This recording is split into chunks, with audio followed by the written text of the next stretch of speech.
গল্প বসন্তের স্পর্শ, লেখক মাইশা নুরাইন, পার্ট ৩-৪। রুদ্র বাইক নিয়ে ক্যাম্পাসে ঢোকা মাত্রই বন্ধুরা এসে হাজির হয়। বন্ধু বলতে হিমেল আর সাজিদ। ভার্সিটির শুরু থেকেই তারা বেস্ট ফ্রেন্ড। রুদ্রর এই ফ্রেন্ডস গ্রুপে মেয়েরাও আছে। তার মধ্যে একজন হচ্ছে লিলি, যে চরম লেভেলের বেহায়া। যদিও রুদ্র সরাসরি তাকে বেহায়া নামে সম্বোধন করে, তবু এই মেয়ে তার সাথেই চিপকে থাকে। এসবের পরও তাদের বন্ধুত্বে এখনো কোনো সমস্যা হয়নি, কারণ একসাথে থাকতে থাকতে সবার মাঝে একটা বন্ডিং সৃষ্টি হয়ে গিয়েছে। রুদ্র জানে লিলি তাকে পছন্দ করে, তবে তার মাঝে লিলির জন্য কোনো ফিলিংস নেই। সে আছে শুধু নিজের মতো পড়াশোনা, ছোটখাটো ট্যুর এসব নেই। তাদের গ্রুপে মেয়ে বলতে লিলি, সিয়া আর মোনা। ভার্সিটির শুরুর সময় থেকেই টুকটাক কথা বলতে বলতে তাদের মধ্যে ফ্রেন্ডশিপ হয়ে গেছে। তাই পড়াশোনা হোক আর ট্যুর, সবাই একসাথেই থাকে। মেয়েরা এখনো বোধহয় ভার্সিটিতে আসেনি, তবে তারা ছেলেরা আরো আগেই এসে উপস্থিত। রুদ্রকে আসতে দেখেই হিমেল আর সাজিদ কাছে আসে। দোস্ত, বিয়ে করে নিলি আর আমাদের দাওয়াতও দিলি না। আমার বিয়ের কথা তোদের কে বলেছে? সাজিদ বলে। কি ভেবেছিস লুকিয়ে বিয়ে করবি আর আমরা জানতেও পারবো না? মেহের নতুন ভাবি পেয়ে খুশিতে পোস্ট দিয়েছিল, সেখান থেকেই জেনেছি। রুদ্র এতক্ষণে বুঝে বন্ধুরা কোথা থেকে খবর পেয়েছে, কারণ বাবা মায়ের থেকে তাদের জানার কোনো সম্ভাবনা নেই। বাবাকে তারা বেশ ভয় পায়, আর মায়ের তো মন খারাপ, কাউকে জানানোর মুড নেই। মাঝে থেকে মেহের ফাঁসিয়ে দিল, ভেবেছিল কাউকে জানাবে না বিয়ের কথাটা, সেই তো জেনেই গেল এখন। রুদ্র রাগ করে উঠে যায়, সাথে সাথে মেহেরকে ফোন দেয়। ফোন রিসিভ হতে চেঁচিয়ে বলে ওঠে, মেরে হাড় গোড় ভেঙে ফেলবো বেয়াদব মেয়ে! এই জন্য তোকে ফোন কিনে দেওয়া হয়েছে? এখনই পোস্ট ডিলিট না করলে বাসায় এসে পিটিয়ে যাব, বলে দিচ্ছি। ওপাশ থেকে কোনো কথা না শুনে রুদ্রর আরো মেজাজ খারাপ হয়ে যায়। রেগে আরো কিছু বলতে যাবে, তখনই মেহের কথা বলে। হ্যাঁ ভাইয়া বলো। বলো মানে, এতক্ষণ কি বলেছি শুনিসনি? আবার রিপিট করতে হবে এখন? মেহের ভড়কে যায়। ভাইয়া এভাবে কথা বলছো কেন? পাশে তাকে ইমাকে স্বাভাবিকভাবে বসে থাকতে দেখে। মূলত ইমাকে বসিয়ে রেখে সে একটু ওয়াশরুমে গিয়েছিল। এরই মাঝে এসে দেখে ইমার হাতে ফোন, সেদিকে কৌতূহল নিয়ে তাকিয়ে আছে। ফোন রিসিভ হয়ে আছে দেখে তাড়াতাড়ি কানে নিয়েছে, তবে ভাইয়ার রাগারাগি শুনে থ হয়ে গেছে। আমি শুনিনি ভাইয়া, ফোন ভাবির হাতে ছিল, ভুলে রিসিভ হয়ে গেছে হয়তো। আবার বলো প্লিজ, ভুলে রিসিভ হয় মানে কি? ফোন কোনো কমন সেন্স নেই মেয়ের? অন্যের ফোন ধরবে কেন? ফালতু যত সব। আচ্ছা আর হবে না, এখন বলো তো কি পোস্ট দিয়েছিস তুই? মেয়ের ভয় পেয়ে যায়। পোস্ট তো খুশিতে দিয়েছিল, তবে ভাইয়ার রাগ দেখে তো পরে বুঝেছে ভাই খুশি না এই বিয়ে নিয়ে, তাই পরে পোস্ট ডিলিট দিতেও ভুলে গেছে। এই মুহূর্তে ডিলিট না করলে বাসায় এসে আগে তোর ফোন ভাঙবো, তারপর পিটিয়ে তোর হাড়গোড় ভেঙে বাসায় বসিয়ে রাখবো। মিহির ভয় পেয়ে তাড়াহুড়ো করে ফোন কেটে আগে পোস্ট ডিলিট করে। কি আর এমন দিয়েছিল? বড় ভাইয়ের বিয়ে উপলক্ষে একটু খুশিতে পোস্ট দিয়েছিল, এতে রাগের কি আছে? আজব তো।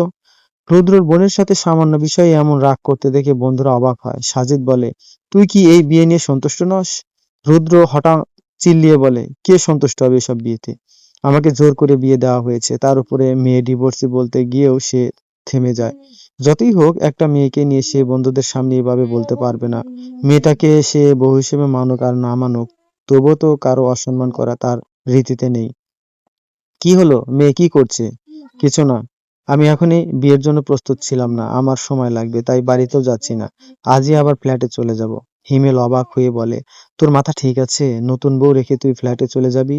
দোস্ত, মেয়েটা তোর বউ, অন্য কেউ না। তো মাথায় নিয়ে নাচতে হবে নাকি? থাকুক বাড়িতে, আমি যাচ্ছি না। হিমেল সাজিদ অবাক হয়ে তাকিয়ে থাকে। সেখানে যেখানে ছেলেরা বিয়ে নিয়ে পাগলামি করে, সেখানে এ ছেলে বিয়ে করেও যেতে চাইছে না। এ কেমন ছেলেরা বাবা! রুদ্র তার পড়াশোনার জন্য ভার্সিটির কাছাকাছি ফ্ল্যাট নিয়ে থাকে। একমাত্র বাবার সাথে রাগারাগি করে এই সিদ্ধান্ত নিয়েছে। অথচ তাদের বাড়িতে কোনো ঝামেলা নেই, একদম শান্তশিষ্ট পরিবেশ। তাও ছেলের জেদ কতটুকু! বাবার সাথে জেদ করে আলাদা থাকছে। এমন সময় মেয়েরা চলে আসে। তাদের দেখে হিমেল খুশিতে রুদ্রর বিয়ের কথা বলতে যায়। গাইস, আমাদের রুদ্র। নিজের পেছনে রুদ্রর এক জোরসে লাথি খেয়ে তার কথাটাও শেষ করতে পারে না। রুদ্র দাঁত কিরমির করে বলে, বলো না, কি যেন বলছিলি? হিমেল নিজের পেছনে হাত ধরে দুদিকে মাথা নাড়ায়। সাজেদের দিকে তাকাতে সে নিজের পেছনে ধরে পিছিয়ে যায়। বুঝতে পারে রুদ্র এখনই সব কাউকে জানাতে চাইছে না, তাই বলে যে নিজের ফ্রেন্ডদেরকেও জানাবে না সেটা বুঝতে পারেনি। মেয়েগুলো তো অবাক হয়ে তাকিয়ে থাকে। লিলি এসে রুদ্রর এক হাত ঝাপটে ধরে বলে, আহনাব কি হয়েছে? ওরা কি বলতে চাচ্ছিল? রুদ্র বিরক্তি নিয়ে লিলির হাত সরায়, তারপর বিরক্তি কণ্ঠেই বলে, জানি না, ওদেরকে জিজ্ঞাসা করো গিয়ে। সিয়া আর মোনাও একে অপরের দিকে তাকায়। তারাও কিছুই বুঝতে পারে না, কারণ তারা তো কেউ মেহেরের পোস্ট দেখেনি। এতক্ষণে পোস্ট ডিলিটও হয়ে গেছে আর তাদের জানার কোনো সম্ভাবনাও নেই। ইমা চুপচাপ মেহেরের বিছানায় বসেছিল। রিয়াজুল হক অফিসে যাওয়ার আগে মেহেরকে বলেছে ইমাকে সাথে করে নিয়ে কিছু প্রয়োজনীয় জিনিস, ড্রেস কিনে আনতে। বাড়ির ড্রাইভার শফিক চাচা তাদের সাথেই থাকবেন। এখন তো আর কিছুই করার নেই, মেয়ে দুটোকে একাই পাঠাতে হবে। কারণ রুদ্রকে আর বলেও লাভ নেই, ওনারও অফিস আছে, সরকারি চাকরি চাইলেই বাদ দেওয়া যায় না। আর সামিনা বেগম তো রুমে মন খারাপ করে বসে আছেন।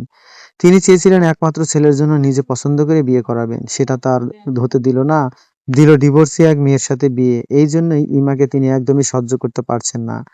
ইমাকে বসিয়ে রেখে মেহের ওয়াশরুমে গিয়েছিল, তখনই তার ফোন আসতেই ইমা ভাইয়া নামে সেভ দেখে ফোনটা হাতে নিয়েছিল, তবে ভুলে সেটা টাচ লেগে রিসিভও হয়ে যায়। ফোনের সাউন্ড বেশি হওয়ায় সে সবই শুনতে পেরেছে, তবু কিছুই বলেনি। তারপর মেহের এসে কথা বলে। কথা শেষ করে মেহের ইমাকে বলে, সরি ভাবি, আমারই ভুল হয়েছে। আসলে আমি তোমাদের বিয়ে নিয়ে ফেসবুকে পোস্ট দিয়ে ফেলেছিলাম, এজন্যই ভাইয়া রাগ করেছে। ইমা মাথা নাড়িয়ে মৃদু স্বরে বলে, সমস্যা নেই, আমারও তোমার ফোন ধরাটা উচিত হয়নি। মিহির অবাক হয়ে বলে, তুমি তো সুন্দর করে কথা বলতেই পারো, এভাবে বলো কেন? ইমা একটু হেসে বলে, গ্রামের মানুষ তো, শুদ্ধ কথাও তাদের গায়ে লাগে। আমার স্বামী, মানে আগের স্বামী, এইভাবে কথা বলার জন্য একদিন মেরেছিল। কি বলছো? এসব কারণে কেউ মারে? আসলে রেগেছিল প্রচুর, আমি বুঝি নাই তখন, তাই আর কি। এ কেমন আজব মানুষ, ভালোই হয়েছে ডিভোর্স হয়ে গেছে। ইমা হাসে শুধু, সে তো পড়াশোনা করেছে, ভদ্রতা বিষয়টা ভালোই বোঝে। তবে তার আগের স্বামী বুঝতো না, একটু ভুল হলেই মারধর করতো।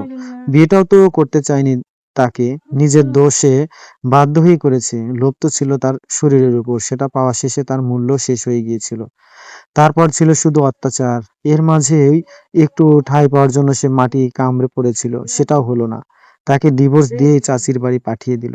আর সেখানে আরেক দফা অত্যাচার। ইমার ভিতর থেকে দীর্ঘশ্বাস বেরিয়ে আসে। মিহির অবাক হয়ে ইমার হাসির দিকে তাকিয়েছিল। তার বয়সেই তো, অথচ জীবনের অনেকটা অংশ পার করে এসেছে। আর সে হচ্ছে বাবা মায়ের একমাত্র আদরের দুলালি।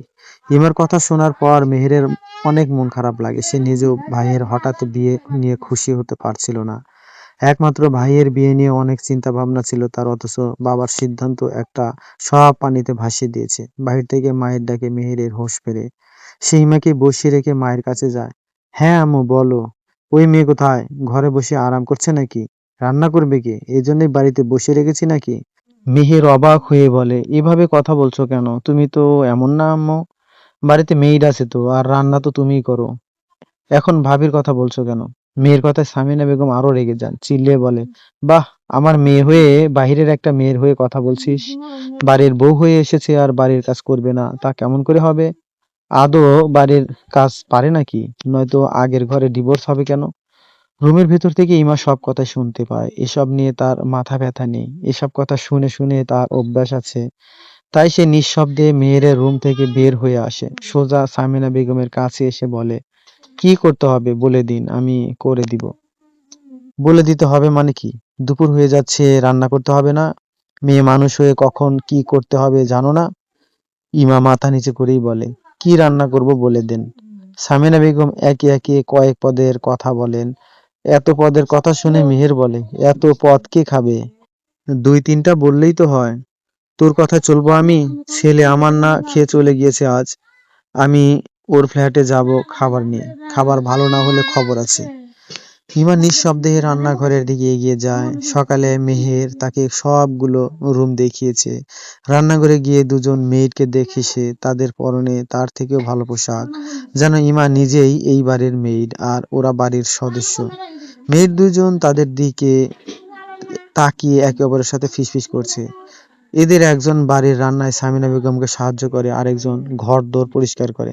সামিনা বেগমের ছোট্ট এ সংসারে দুজন মেয়েদের কোনো দরকার ছিল না। শুধু একটু সাহায্যের জন্য রিয়াজুল হক একজন মেয়েড, হালিমা খাতুনকে নিয়ে এসেছিলেন। কারণ সামিনা বেগম একটু অসুস্থ। অপর মেয়েটি হালিমা খাতুনের বোন হয়। তার স্বামী মারা যাবার পর রুমানার যাওয়ার কোনো জায়গা ছিল না, তাই সামিনা বেগম নিজেই রুমানাকেও বাড়িতে মেইড হিসেবে রেখে দেন। এত ভালো একজন মহিলা নিজের ছেলের বউয়ের সাথে এমন ব্যবহার করছে, এটা যেন অবিশ্বাস্য লাগছে। হালিমা এগিয়ে গিয়ে ইমাকে বলে, হ্যাঁ গো মেয়ে, রান্না আদৌ পারবে তুমি? সোজা রান্নাঘরে চইলে আইলাক যে। ইমা মাথা নাড়িয়ে বলে, আমি পারবো। আমারে একটু মশলাপাতি সব দেখাইয়া দেন, আমি রান্না করে দিব। বাইরে থেকে সামিনা বেগম সব দেখতে থাকেন। ইমা মাথায় কাপড় দিয়ে চুপচাপ রান্না করছে। ওর রান্নার চটপট ভাব দেখে মনে হচ্ছে এই কাজের বেশ পারদর্শী সে। মেহেরও সেখানেই ছিল। সে প্রায় তৈরি হয়ে গিয়েছিল ইমাকে নিয়ে শপিং এ যাওয়ার জন্য। এরই মাঝে মা এসে ব্যাঘাত ঘটিয়ে দিল। আম্মু, ভাবিকে নিয়ে শপিং এ যেতাম, বাবা তো বলে গেল। এতে তিনি ধমকে বলেন, সাহস বেশি হয়ে গেছে নাকি? বাবা বলল আর রাজি হয়ে গেলি? একা কখনো শপিং এ গিয়েছিস তুই? মেহের দুদিকে মাথা নাড়ায়। সত্যি তো সে একা কখনো যায়নি। হয়তো মা সাথে গিয়েছে, নয়তো ভাইয়া। কেউ তো সাথে থাকতো। তবে আজকে সে রাজি হয়ে গিয়েছিল একমাত্র ইমার জন্য। কারণ আর কেউ তো যেতে রাজি হচ্ছে না। মেহের মৃদুস্বরে বলল, ভাবির তো কেন ভালো ড্রেস নেই, দেখো কেমন পুরনো ড্রেস পরা, তার উপরে পিঠের দিকে ছেঁড়া ছিল, সেলাই করা দেখেছি। তো আমি কি করব? মায়ের এমন কথায় মেহের চুপ হয়ে যায়। আজ যেন নিজের মাকে সে চিনতে পারছে না। তার মা তো কখনোই এমন করতো না। রোমানা প্রথম যেদিন তাদের বাড়িতে কাজে এসেছিল, মা নিজে গিয়ে তার জন্য কাপড় কিনে এনেছিল। আর আজ ভাবিকে নিয়ে মা কেমন হেলাফেলা করছে, অথচ এ হচ্ছে তার একমাত্র ছেলের বউ। পরপর একা হাতে সব রান্না শেষ করে মা। এসব রান্নার কাজে সে পারদর্শী। চাচির বাড়িতেও সে নিজেই রান্না করত। সে স্বামীর বাড়িতেও রান্না করেছে। কোনোদিন একটু ভুল হলেই মাইর। এসব মার খেতে খেতে সে এখন রান্নায় পারদর্শী। যেন এখন কেউ তার সাথে রান্নায় পেরে উঠবে না। এখন একা হাতে সব রান্না করেছে বলবে না। হালিমা আর রুমানা দুজনেই একটু সাহায্য করেছে। এটা দূর থেকে সামিনা বেগম দেখলেও কিছুই বললেননি। এত রান্নার পর সে ঘেমে একাকার। আসলে গ্রামে তো খোলামেলা রান্নাঘর ছিল, বাতাস ছিল প্রচুর, কিন্তু এখানে বাড়ির ভেতর রান্নাঘর, বাতাস কম, তাই বেশি ঘেমেছে সে। রান্না শেষে ওড়নায় হাত মুখ মুছে সে সামিনা বেগমের সামনে যায়। তিনি আড়চোখে একবার তাকিয়ে ইমাকে রুমে যেতে বলেন। রুমের কথা শুনে ইমা রুদ্রর রুমেই যায়, কারণ তাকে আসার পর থেকে তো এই রুমেই থাকতে হয়েছে। তবে বিপত্তি ঘটে তখন, যখন ঘামে ভেজা থ্রি পিসের জামাটা হঠাৎই কোমরের দিকে ছিঁড়ে যায়। এখন তো ইমা ভয় পেয়ে যায়, কারণ তার কাছে আরেকটাই জামার সেট আছে, আর তো কিছুই সাথে আনতে পারেনি। এখন কি হবে? কাউকে তো কিছু বলতে পারছে না, কারণ তাকে এখানে কেউ পছন্দই করছে না। আর শ্বশুরকে তো এসব কথা বলতেও পারবে না। কিভাবে বলবে? ভারী লজ্জার কথা যে। ইমা বিছানায় না বসে বারান্দায় গিয়ে দেয়াল ঘেঁষে বসে থাকে। বেশ ক্ষুধা লেগেছে তার, কিন্তু কষ্ট হচ্ছে না, কারণ অভ্যাস হয়ে গেছে তার ক্ষুধা পেটে নিয়ে কাজ করতে। ইমা বসে থেকে পুরনো কথাগুলোই ভাবছিল। তার এসএসসি পরীক্ষা পর্যন্ত জীবনটা স্বাভাবিকই ছিল। সকালে উঠে বাড়ির রান্না শেষ করে স্কুলে যেত। তারপরে সে খাবার থাকলে খেত, না হয়তো নাই। সোজা দুপুরে রান্না করত। একেবারে দুপুরের খাবার খেয়ে আবার রাতের রান্না। এভাবেই চলতো জীবন। এটাই স্বাভাবিক তার কাছে। কারণ মা, বাবা ছাড়া এতিম এক মেয়েকে যে চাচা তাদের বাড়িতে থাকতে দিয়েছে, সেটাই তো অনেক ছিল। আবার তাকে পড়াশোনাও করিয়েছে, যদিও সেটা তার বাবার সঞ্চয়ের টাকায়। ইমার বাবা আগে গ্রামে গাড়ি চালাতো, তারপর ওর মায়ের সাথে বিয়ের পর টুকটাক শহরের গাড়ি চালানো শুরু করে। এভাবে একসময় শহরেরই গাড়ি চালানো শুরু করে। সেজন্য বাড়িতে তেমন আসতেও পারতো না। প্রতি মাসে ২-৩ বার আসতো। প্রয়োজনীয় টাকা পয়সা দিয়ে একদিন থেকে আবার চলে যেত। তবে বাবা, তাদের মা মেয়েকে অনেক ভালোবাসতো। শুধু জীবিকার তাগিদে দূরে থাকতে হতো। এভাবেই চলছিল তাদের জীবন। তবে হঠাৎ একদিন তাদের ছোট্ট সংসারে বিপর্যয় নেমে আসে। শহরে গাড়ি চালাতে গিয়ে অ্যাক্সিডেন্ট। বাবা স্পট ডেথ। তখন ইমা বোধহয় ক্লাস 5 এ পড়তো। মা ধীরে ধীরে অসুস্থ হয়ে পড়েন। মায়ের আগে থেকেই শারীরিক কিছু অসুস্থতা ছিল, সাথে শ্বাসকষ্ট বেড়ে যায়। বাবার কিছু সঞ্চয় আর গ্রামে হাঁস মুরগি পেলে সবজি বেচে তারা জীবন চালাতে শুরু করে। মোটামুটি সুখী ছিল, তবে সেটাও বেশি দিন টিকলো না। শ্বাসকষ্টে মাও একদিন চলে গেল। একাকী ইমাকে তখন তার চাচা এসে বাড়িতে তুলে নিয়েছে। তবে নিঃশর্তে না, বাড়ির সকল কাজ সে করত। চাচি তখনও অতটা খারাপ ছিল না, তবে ধীরে ধীরে কেমন যেন হয়ে গেল। হয়তো ইমা বোঝা হয়ে দাঁড়িয়েছিল, অবশ্য বোঝা হওয়ারই কথা। চাচা চাচির ছোট্ট মেয়ের পরে ইমা বাড়তি বোঝা ছিল। তাই তো এসএসসির পরেই বিয়ের ব্যবস্থা করেছিল। যদিও সেই বিয়েটাও স্বাভাবিক ছিল না, সেখানেও কত কাহিনী ঘটেছিল। এসব মনে পড়তে ইমার ভেতর থেকে দীর্ঘশ্বাস বেরিয়ে আসে। এসব কথা সে ভুলে যেতে চায়, তবুও বারবার মনে পড়ে যায়। এজন্যই বোধহয় বলে, সুখ বেশি দিন টিকে না, আর দুঃখের দিনগুলো সহজে ভোলা যায় না। আদৌ কি সে কখনো তার জীবনে সুখের সন্ধান পাবে? রুদ্র কি তাকে কখনো মেনে নিবে, নাকি আগের মতোই আবারও তার ঠাঁই হবে চাচির সংসারে? রোদ, কোথায় তুই? আম্মু, ভার্সিটিতে আমি। কেন? তোর ফ্ল্যাটে এসেছিলাম রে, চলে যাই তুই। তুমি কষ্ট করে আসতে গেলে কেন? আমাকে বলতে আমি বাড়িতে যেতাম। বললে কি আজ আসতি? রুদ্র থেমে যায়, মনে পড়ে ইমার কথা। সত্যি তো, তাকে আজ বাসায় যেতে বললেও কি সে যেত না? তাই ইমা নিজে চলে এসেছে। আচ্ছা, তুমি রুমে বসো, আমি এখনই আসতেছি। ফোন কেটে বন্ধুদের বলে, তোরা থাক, আম্মু বাসায় আসছে, আমি চলে যাচ্ছি। বাকিরা মাথা নাড়ালেও লিলি পেছনে লাগে। রুদ্রর হাত ধরে বলে, না আপা, আমিও যাব তোমার সাথে। আন্টির সাথে অনেক দিন ধরে দেখা হয় না, আমাকেও নিয়ে চলো। রুদ্রর বিরক্তি লেগে যায়। সিয়া, মোনা লিলিকে টেনে সরিয়ে নিতে চাইলেও পারে না। আজ সে যাবেই, অথচ এভাবে একটা ফ্ল্যাটে একটা মেয়েকে নিয়ে মায়ের সামনে যাওয়াটা একদমই ভালো দেখায় না। এটা তো এই মেয়ে বুঝতেই চাইছে না। একসময় লিলি জেদ দেখানো শুরু করে, মানে আজ সে বলেছে যাবে মানে যাবেই, একা হলেও চলে যাবে। শেষে উপায় না পেয়ে সাজিদ বলে, এই দোস্ত, আন্টি আসছে মানে নিশ্চয়ই রান্না করে এনেছে, আমরাও যাবো তাহলে। অনেকদিন ধরে আন্টির হাতের রান্না খাই না। হিমেল সাজিদকে টেনে নিয়ে ফিসফিসিয়ে বলে, পাগল হয়েছিস তুই? ভুলে গেছিস রুদ্র কেন ফ্ল্যাটে চলে আসছে?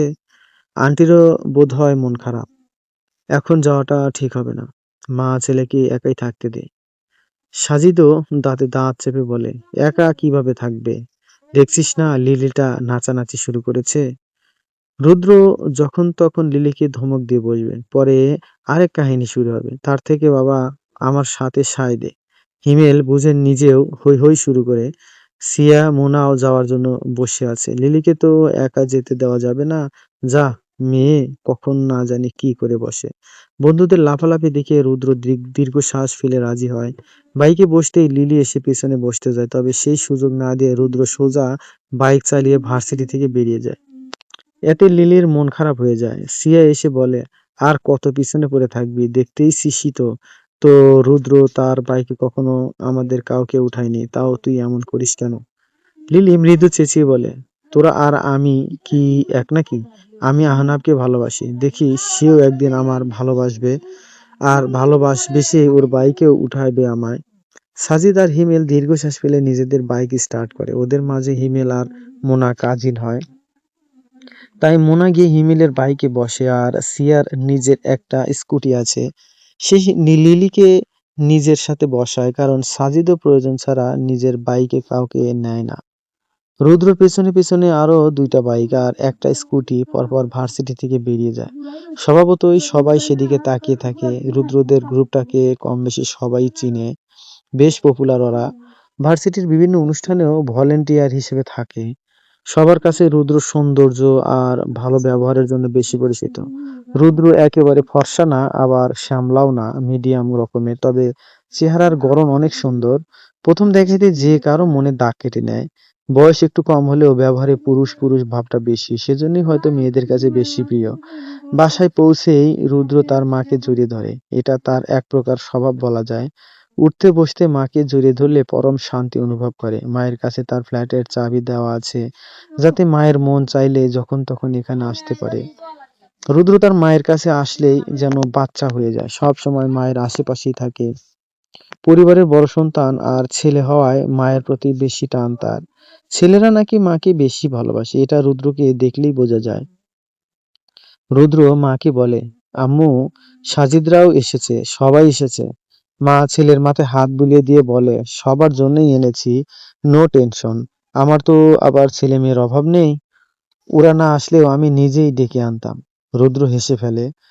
আসলে তার বন্ধুরা এতটাই ফ্রেন্ডলি, তার বাবা-মাকে নিজেদের বাবা-মা বানিয়ে ফেলেছে। সাজিদ আর হিমেল তো মাঝে মাঝে তার মায়ের কাছেই বিভিন্ন জিনিসের আবদার করে বসে।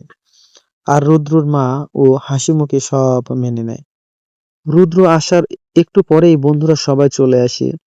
লিলি এসেই আন্টি বলে সামিনা বেগমকে জড়িয়ে ধরেন। প্রায় মাসখানেক পরে তাদের সাথে দেখা হয়েছে।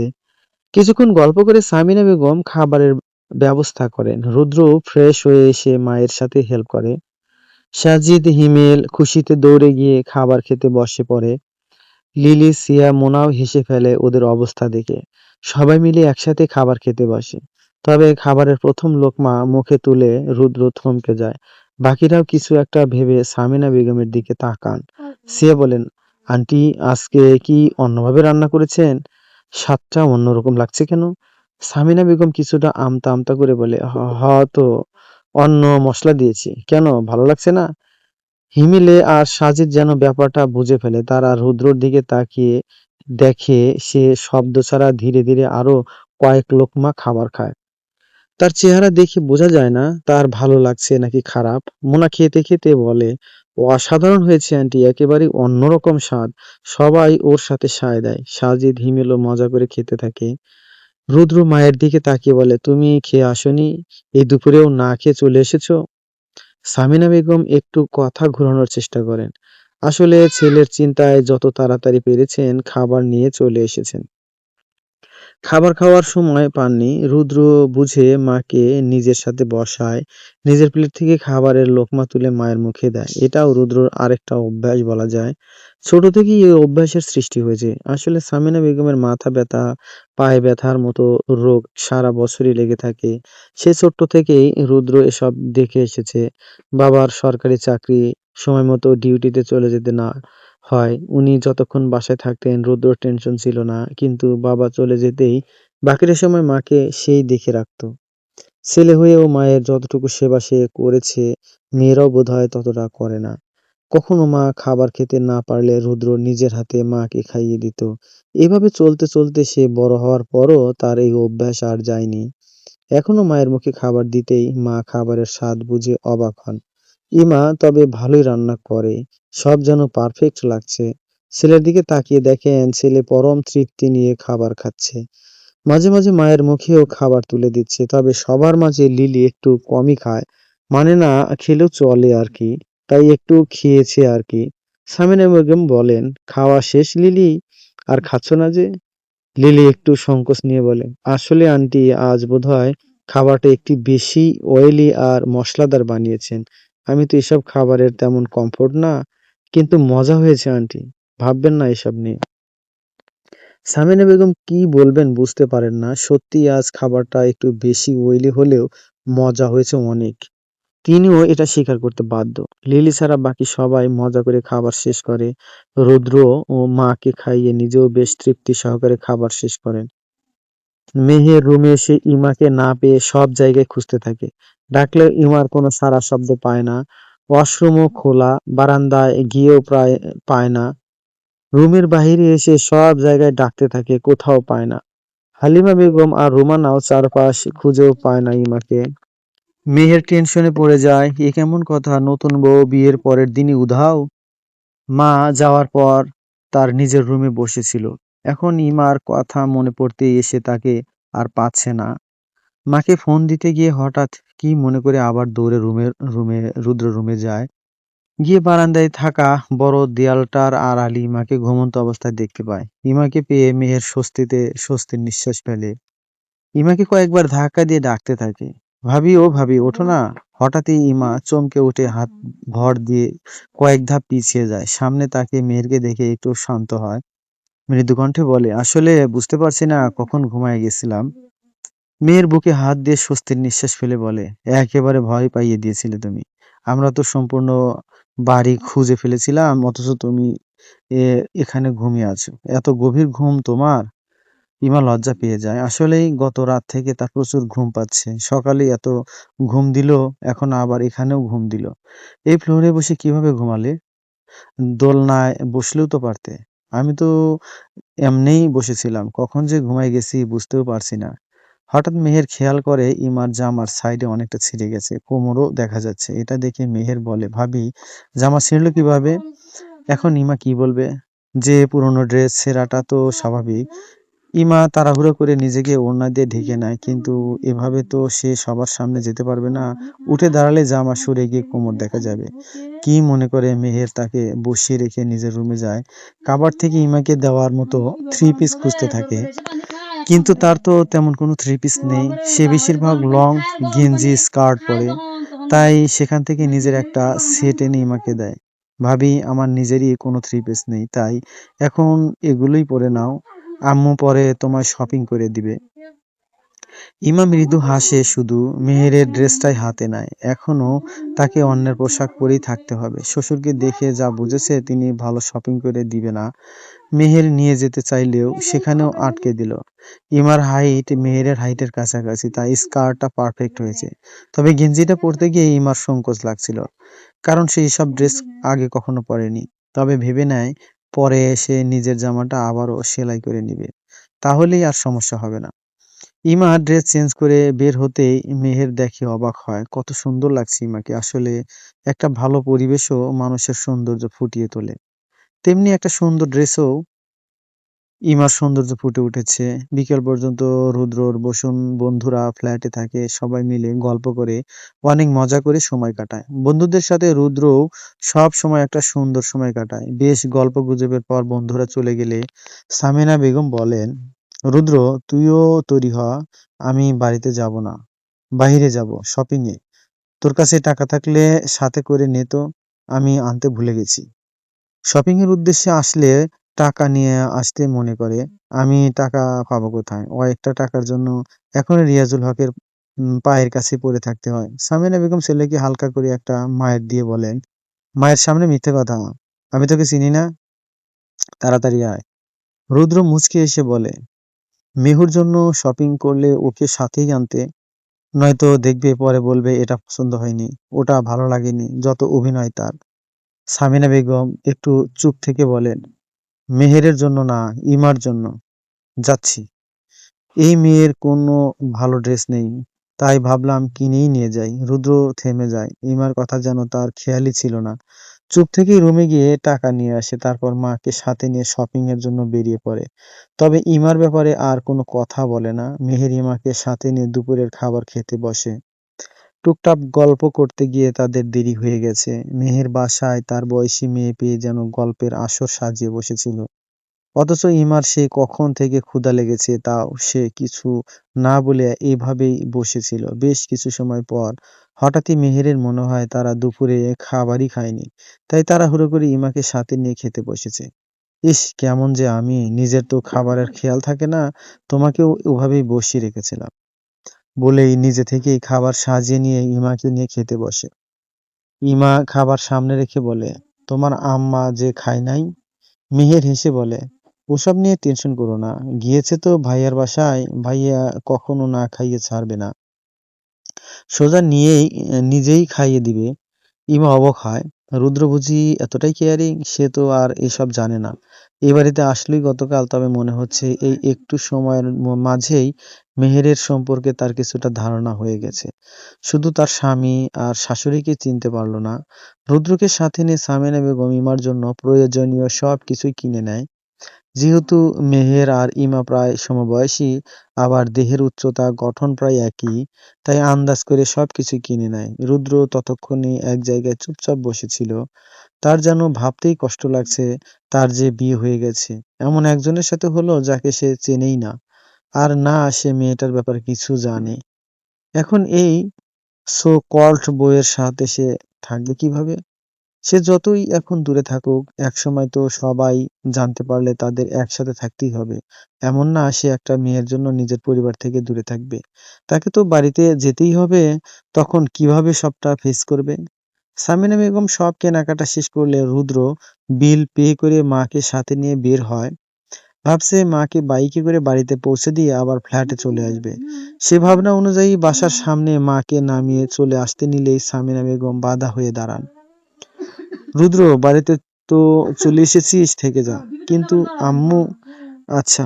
তোর যদি সমস্যা হয় তবে মেয়েটাকে গেস্ট রুমে শিফট করিয়ে দেই, তাও তুই আজকে থাক, যাস না। মায়ের যতবার বলায় সে রাজি হয়ে যায়। থাক, যাচ্ছি না আমি, এখন এক রাত আমি ম্যানেজ করে নিতে পারবো, কাউকে কোথাও শিফট করতে হবে না। সামিনা বেগম খুশি হয়ে যান। রুদ্র মায়ের হাত থেকে শপিং এর ব্যাগগুলো নিজের হাতে নিয়ে আগে আগে যেতে থাকেন। পেছনে সামিনা বেগম ছেলের দিকে তাকিয়ে ভাবতে থাকেন, ছেলে তার এত বড় হয়ে গেল কবে? সেদিনও না সেই ছোট্ট রুদ্র ছিল, আর গতকাল নাকি সেই রোদের বিয়েও হয়ে গেছে। ভাবতেও অবাক লাগে। রুদ্র ব্যাগ হাতে কলিং বেল চাপলে রুমানা এসে দরজা খুলে দেয়। রুদ্রকে দেখে একটু অবাক হয়। সকালেই না বললো আসবে না, এখনই আবার চলে আসছে। নিশ্চয় বউয়ের টানেই। এসব ভেবে রুমানা মুচকি হেসে নিজের কাজে চলে যায়। রুদ্র ব্যাগ হাতে সোজা নিজের রুমে গিয়ে দেখে কেউ মাথায় ওড়না পরে চুপচাপ বসে আছে, অথচ পরনে মেহেরের ড্রেস। রুদ্র বলে, কিরে, কবে থেকে এতটা ভদ্র হয়ে গেলি? মাথা ওড়না দিয়ে বসে আছিস কেন? ভাবছিস ভদ্রতা দেখালে তোকে আমি ছেড়ে দিব? আজ তোর হাড় গোড় আলাদা করে ছাড়বো আমি। ইমা ভয় পেয়ে রুদ্রর দিকে তাকিয়ে কিছুটা পিছিয়ে যায়। রুদ্র এখানে এই অবস্থায় ইমাকে দেখে চমকে যায়। ইমা ওড়না ঠিকঠাক করে চুপচাপ উঠে দাঁড়ায়। তুমি এভাবে এখানে কেন? ড্রেস কে দিয়েছে? মেহের। রুদ্র হাতের ব্যাগগুলো ইমার দিকে বাড়িয়ে দিয়ে বলে, নাও এগুলো, দেখো চলে কিনা। আর আমার সামনে অবলা প্রাণীর মতো বিহেভ করবে না, আমার পছন্দ না এইসব। স্বাভাবিক থাকবে। তাছাড়া আমি থাকবো না বেশি, সো সমস্যা হবে না আশা করি। ইমা ব্যাগগুলো বুকের সাথে চেপে ধরে মৃদু স্বরে বলে, আপনার রুম এটা? আপনি চাইলে আমি অন্য কোথাও থাকবো। রুদ্র ড্রেস চেঞ্জের উদ্দেশ্যে নিজের শার্ট খুলতে খুলতে বলে, অন্য কোথায় থাকবে? আমাদের বাড়ি ছাড়া আর তো উপায় নেই তোমার। থাকলে বাবা নিশ্চয় তোমাকে বিয়ে বিয়ে করিয়ে তোমায় এই বাসায় আনতো না। ইমা মাথা নিচু করে দাঁড়িয়ে থাকে। রুদ্র শার্ট খুলে একটা হালকা টি শার্ট পরে নেয়। তারপর নিজের মতো ল্যাপটপ হাতে নিজের কাজ করতে থাকে। একটু পরে ইমার দিকে না তাকিয়েই বলে, চাইলে এক কাপ কফি এনে দিতে পারো, আশা করি বাকি খাবারের মতো কফিটাও ভালোই বানাতে পারবে। তবে বন্ধুরা, গল্পটা কেমন লাগলো অবশ্যই কমেন্ট করে জানাবেন। আর ভালো কথা, আপনারা শুধু গল্পটা দেখেন কিন্তু সাবস্ক্রাইব করেন না কেন?